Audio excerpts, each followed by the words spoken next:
हनुमान जी को बाल ब्रह्मचारी कहा जाता है, लेकिन पराशर संहिता ग्रंथ के अनुसार हनुमान जी विवाहित थे और उनकी पत्नी का नाम सुवर्चला था। यह सूर्य देव की पुत्री थी। ये बात तब की है जब हनुमान जी अपने गुरु सूर्य देव से शिक्षा प्राप्त कर रहे थे। तब सारी शिक्षा लेने के बाद एक आखिरी शिक्षा बच गई थी, लेकिन यह शिक्षा अविवाहित व्यक्ति को नहीं दी जा सकती थी। केवल विवाहित ही इस शिक्षा को प्राप्त कर सकते थे। ऐसे में आजीवन ब्रह्मचारी रहने का प्रण ले चुके हनुमान जी के लिए दुविधा की स्थिति उत्पन्न हो गई। ऐसे में सूर्य देव ने हनुमान जी का विवाह अपनी पुत्री सुवर्चला से करवा दिया।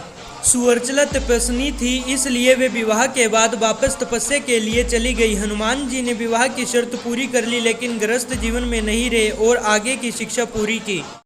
भगवान परशुराम और हनुमान जी के बीच में युद्ध क्यों हुआ, तो चलिए जानते हैं। एक दिन कार्तिक वीर अर्जुन परशुराम जी के पिता जमदग्नि से उनकी कामधेनु गाय को बलपूर्वक ले गए। तब ये बात परशुराम जी को पता चल गई तो उन्होंने कार्तिक वीर अर्जुन का गला काट दिया, जिसके कारण उनके पुत्रों ने ऋषि जमदग्नि और उनके पुत्रों का वध कर दिया। जब परशुराम जी को यह बात पता चली तो वे क्रोधित हो गए और उन्होंने 20 बार सभी क्षत्रियों को मार दिया। जब वे 21वीं बार क्षत्रियों को मारने के लिए निकले तो उनके भय से सारे राजाओं ने जंगलों और पहाड़ों में शरण ले ली। तभी जंगलों में हनुमान जी को विचरण करते हुए कुछ राजा मिले तो उन राजाओं ने सभी बात बताई और हनुमान जी ने उनकी रक्षा करने का वचन ले लिया। परशुराम जी राजाओं को ढूंढते हुए जंगलों में पहुंच गए और वे राजाओं को मारने वाले थे। तभी हनुमान जी वहां पहुंच गए और परशुराम जी और हनुमान जी के बीच में भीषण युद्ध छिड़ गया, जिससे तीनों लोग कांप उठे और तभी भगवान शिव पहुंचे और उनका युद्ध रोका।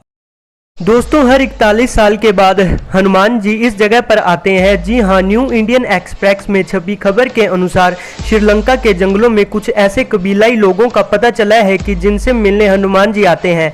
कहा गया है कि हनुमान जी सन 2014 में इस जनजाति के लोगों से मिलने आए थे और इसके बाद वे 41 साल बाद यानी 2055 में आएंगे। सेतु के मुताबिक इस कबीले का इतिहास रामायण काल से जुड़ा है।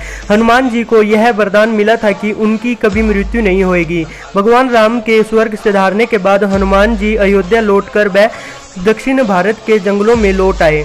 जब तक हनुमान जी वहां रहे तब तक इस कबीले के लोगों ने उनकी सेवा की। हनुमान जी ने इस कबीले के लोगों को ब्रह्म ज्ञान का बोध करवाया। उन्होंने उनसे यह वादा किया कि वे हर 41 साल के बाद इस कबीले की पीढ़ियों को ब्रह्म ज्ञान देने आएंगे।